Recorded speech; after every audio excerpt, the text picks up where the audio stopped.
کہا جاتا ہے ان کا پکارنا اللہ کا پکارنا ہے، ان کے پکارنے سے خدا کا قرب حاصل ہوتا ہے، ان سے مدد مانگنا اللہ سے مدد مانگنا ہے، ان کے ملنے سے خدا ملتا ہے۔ کہا جاتا ہے وہ اللہ کے پیارے ہیں، اللہ کے دربار میں ہمارے سفارشی اور وکیل ہے۔ افسوس صد افسوس اس حماقت پر، جبکہ قرآن پاک میں ڈنکے کی چوٹ باری تعالیٰ نے ارشاد فرمایا ہے واللہ الغنی وانتم الفقراء، کہ اللہ بے نیاز اور تم سب کے سب محتاج ہو۔ پیر و پیغمبر خدا کے محتاج، نبی اور رسول خدا کے محتاج، چاند سورج ستارے خدا کے محتاج، زمین و آسمان خدا کے محتاج، صحرا و بیاباں خدا کے محتاج، غرض کی ہر چیز خدا کے محتاج۔ کسی نے کیا یہ خوب کہا ہے، خدا فرما چکا ہے قرآن کے اندر میرے محتاج ہے پیر و پیغمبر، نہیں طاقت سوا میرے کسی میں کہ کام آوے تمہارے بے بسی میں۔ اگر قرآن کو سچ جانتے ہو تو پھر منتیں کیوں مانگتے ہو؟ تمہیں طور بد کس نے سکھایا؟ محمد نے کہا ہے یا بتایا؟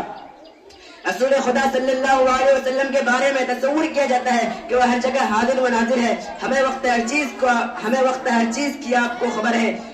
عجیب بات ہے، کیا عقیدہ ہے جو قرآن و حدیث کے بالکل